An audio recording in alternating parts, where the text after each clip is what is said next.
Let's discover and unfold the story of The Count of Monte Cristo by Alexander Dumas. This is an overview on what you are about to hear. So before I start, I would like to leave a famous quote from the story. Moral wounds have this peculiarity: they may be hidden, but they never close. Always painful, always ready to bleed when touched. They remain fresh and open in the heart. The Count of Monte Cristo, a book review.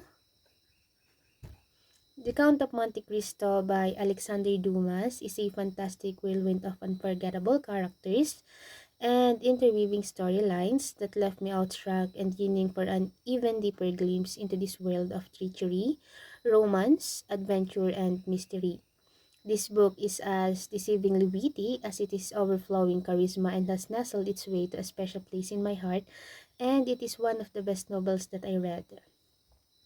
The novel starts out with a scenic overlook of an Italian waterway in Merciless as it carries along a lofty ship named Peron, with one passenger in particular who is unlike any other, named Edmond Dantes, a dashing young and honest man dawning with potential who has just returned with news that will change the course of his life and the lives of many people. However, he was falsely accused of traitorous activity and is sentenced to life in prison located on an island off the coast of Marseilles, forcing him to leave behind his family, his friend, and the love of his life, Mercedes. This marvelous tale unfolds within the walls of the prison and among its outer walls as Dante's attempt to make a dashing escape with a kind-mannered preacher. But this is only the beginning of his tale. As one life of Dantes unfolds, so does the life of many others who had been lucky enough to fall into his life. This novel is truly unforgettable as it follows not only the life of Edmond Dantes, but also the lives of his lover, best friend, family, and even his partners from his shipping company.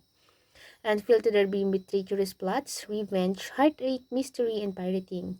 It also contains young love, faith that knows no bounds, and families filled with the knowledge and the blood that truly is thicker than water. And I would recommend this book to anyone looking to fall in love with not only a menagerie of unforgettable characters, but to a reader who is looking to fall headfirst into the world that they will find themselves cherishing forever. Alexander Dumas was a prolific writer of essays, short stories, and novels, as well as plays and travelogues. His interests also encompassed crime and scandals and wrote 8 volumes of essays on infamous cases in history. Alexander Dumas established himself as one of the most popular and prolific authors in France, known for plays and historical adventures, uh, such as The Three Musketeers and The Count of Monte Cristo. He died on December 5, 1870 in France, and his work have been translated into more than 100 languages and adapted for numerous films. The popularity of his writing made Dumas a household name in France and a celebrity throughout much of Europe. The Count of Monte Cristo is a story about a sailor, Edmond Dantes, who was betrayed during the prime of his life and career by the jealousy of his friend. His shipmate, Danglars, coveted his designation as the captain of the mighty Pharaon. Mondego wished to wed Mercedes, who was affianced to Edmond. Danglars and Ferdinand wrote a letter accusing Edmond of carrying a letter from Elba to the Bonapartist committee in Paris. Caderousse, a neighbor, learned of the plot, but he kept silent. On his wedding day, Edmond was arrested and taken before a deputy named Villefort, a political apostate who, to protect himself, had Edmond secretly imprisoned in the deepest dungeons of the Chateau d'If. There, Dante's incarceration was secured by the plotting of his enemies outside the prison, and particularly towards Villefort, who wished to cover up his own father's connection with the Bonapartists. Oh, Dante suffered for 14 grueling years while in prison. He was determined to escape and began digging a tunnel in hopes that it would lead to freedom. And during his exercise, he met an elderly inmate named Abifaria, who attempt to dig his way to his salvation had led him only to Edmond's cell, and the two meet daily and an incredible relationship flourished. The old man taught Edmond history, mathematics, and languages.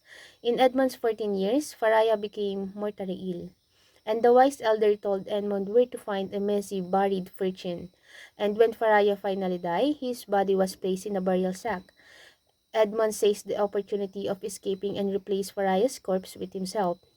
Jailers threw the sack into the sea, then allowed Dantes to escape. He is rescued by a passing ship which gave him a position on the boat.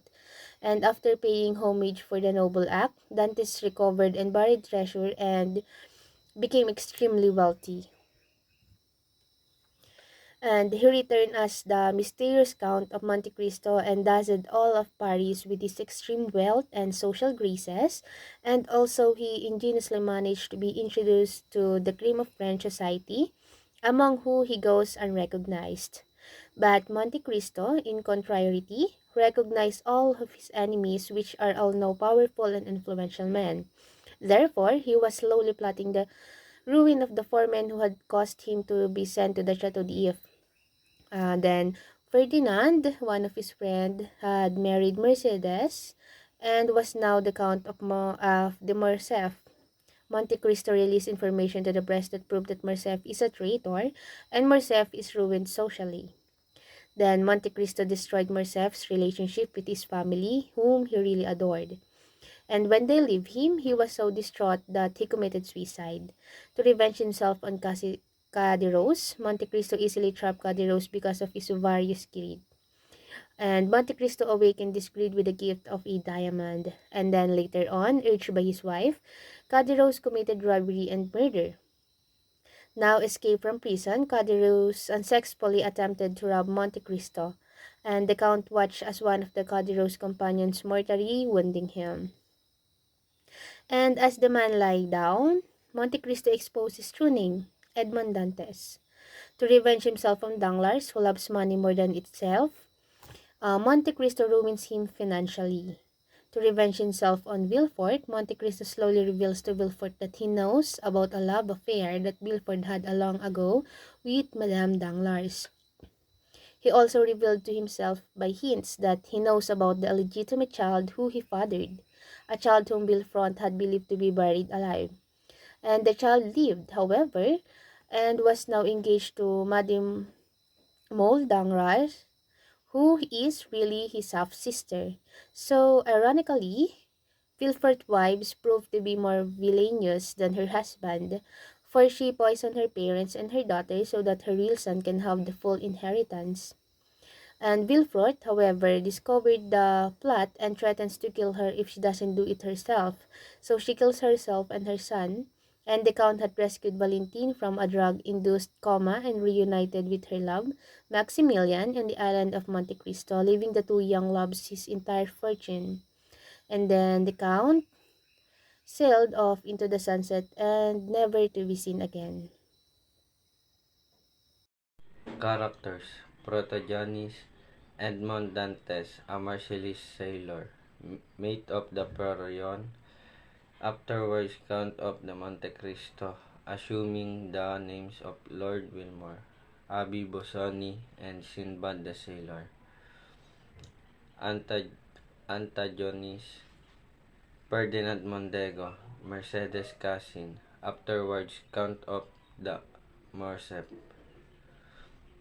Mercedes, a Catalan to Edmond Dantes. Vicomte Albert of Morcerf, Ferdinand's son. Danglars, supercargo of the Pharaon, afterwards Baron Danglars, a Paris banker. M. Morel, owner of the Pharaon. M. Nortarier de Villefort, an adherent of Napoleon. M. Gerard de Villefort, his son, Procurer of the king. Abbe Paria, a prisoner in the Chateau d'If. Setting: this book takes place in Italy and France. This book starts in 1814 and takes place in the 1800s. Plot: the theme of this book is vengeance. Dantes is getting married. Dantes goes to prison. Dantes finds the treasure and becomes rich. Dantes lives with a secret identity and seeks out of vengeance. The history of Edmond Dantes, self-styled Count of Monte Cristo, is told with consummate skill, the victim of neglect of justice. Dantes is inspired by desire of distribution and empowerment by stroke of providence in his campaign of vengeance. He became an anonymous agent of fate. Edmond is sent to give a message to Napoleon from the Bonapartes as a favor to his captain. A couple days after, Edmond is getting married, but he is recent of reasoning. They have a plot to release Napoleon. The prosecutor, Bonaparte, is prepared to set free Dantes. At the last moment, Dantes his freedom by revealing the name of the man that who he is supposed to deliver the Napoleon's letter. Dantes is able to insinuate himself into the lives of Danglars, Mondego, and Bonaparte, armed with damning knowledge about each of them that they have gathered over the past decades. Dantes set an elaborate scheme of revenge into motion. Mondego is the first to be punished. Dantes exposes Monteco's darkest secret. Haiti, who has lived with Dantes ever since he bought her freedom 7 years earlier, testifies against Mondego in front of the Senate, irreversibly ruining his good name. Mondego commits suicide. Dantes prepares for another public exposé. In court, it is revealed that Villefort is guilty of attempted infanticide. Villefort goes insane. For his revenge on Danglars, he opens various false credit accounts with Danglars that cost him amount of money. Finally, when Danglars is nearly broke, Dantes leaves him penniless. Dantes finally admits his love for Haiti. Dantes, who is the Count of Monte Cristo, convinces Maximilian Morrel to not kill himself. He reveals that Maximilian's lover, Valentine Villefort, is still alive. At the very end of the book, Monte Cristo sails off into the sunset to start off fresh. Dantes ultimately finds happiness when he allows himself to fall in love with adoring and beautiful Haiti. The bad deeds we do in life do not go unpunished, and the good ones get rewarded. Pure revenge does not satisfy, though he had been greatly wronged. Regardless of the fact that pirates could have treated him badly, they became his friends and benefited from his success.